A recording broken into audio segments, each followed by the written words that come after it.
Os arcos da arquitetura românica podem ser considerados plenos, pois formam ângulos de 180 graus perfeitos. Estão presentes na fachada da igreja e até dentro dela. As abóbadas do estilo românico podem ser classificadas como abóbadas de berço e abóbadas de aresta.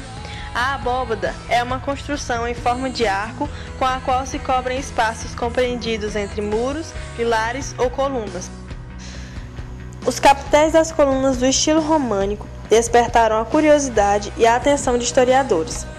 Os sentidos das figuras fantásticas dos capitéis românicos são múltiplos: ornamentos, alegorias, figuras de uma narrativa.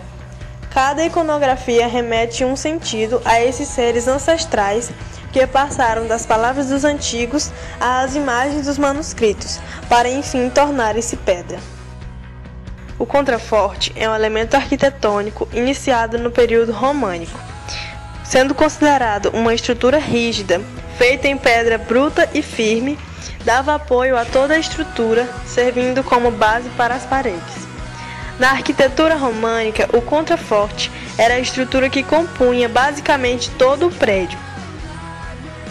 Os pilares presentes nas igrejas românicas servem para dividir as naves e suportar a pressão exercida pela abóbada. Os pilares são normalmente compostos e cruciformes. O arquivolta é um elemento decorativo iniciado no período românico.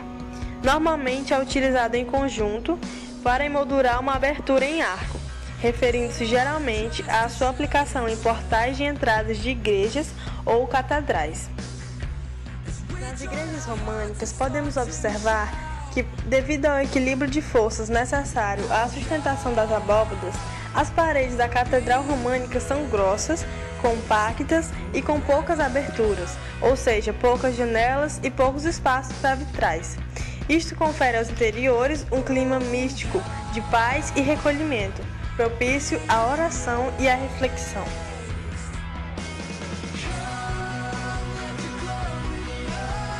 A arte gótica desenvolve-se na Idade Média, dos séculos XII ao XIV.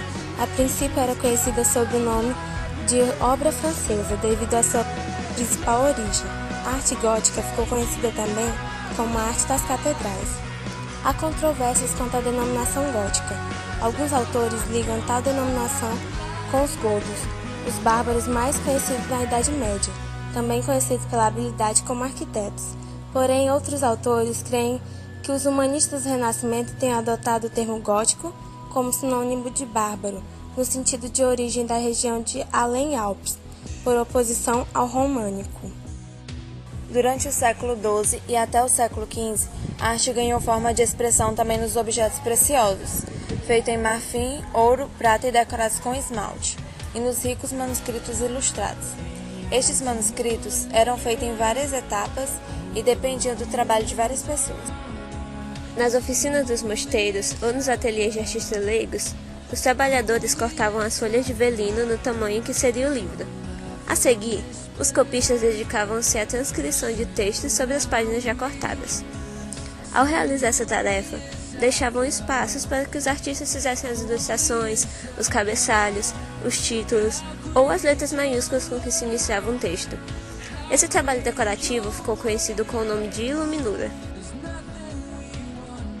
O vitral é um importante elemento, pois cria uma atmosfera mística que deveria sugerir, na visão do povo medieval, as visões do paraíso, a sensação de purificação. A rosácea é um elemento arquitetônico ornamental, usado no seu auge em catedrais durante o período gótico. Dentro do eixo condutor deste período artístico, a rosácea transmite, através da luz e da cor, o contato com a espiritualidade e a ascensão ao sagrado. Um aspecto curioso em relação a esse período da escultura gótica é que pela primeira vez na história da arte se teve a ideia de representar uma figura sorridente. A Catedral de Notre-Dame é o mais belo monumento da arte gótica no mundo. A Catedral de Notre-Dame, situada na Allée de la Cité, Paris, é considerado o mais belo monumento de arte gótica do mundo. A pedra fundamental foi colocada pelo Papa Alexandre III e pelo rei Luís VII. A construção iniciou-se em 1163 e concluiu-se em 1230. foi feita uma reforma importante entre 1844 e 1864, e hoje a igreja é um dos pontos turísticos mais visitados da Europa. Exemplo de manuscrito medieval ilustrado é o Saltério de Ingeborg, que data de aproximadamente 1195. O nome desse manuscrito está relacionado com seu conteúdo, uma coletânea de salmos, e com o nome da princesa Ingeborg, da Dinamarca, para quem foi feito. As figuras que ilustram o Saltério compõem cenas que procuram representar a ação, como o massacre dos inocentes ou a fuga para o Egito. Nessas cenas, o trabalho do artista ilustrador revela sua qualidade em vários aspectos: o drapeado das vestimentas, o desenho da anatomia do corpo humano e, sobretudo, a combinação da cor dourada com cores fortes, como o vermelho e o azul escuro.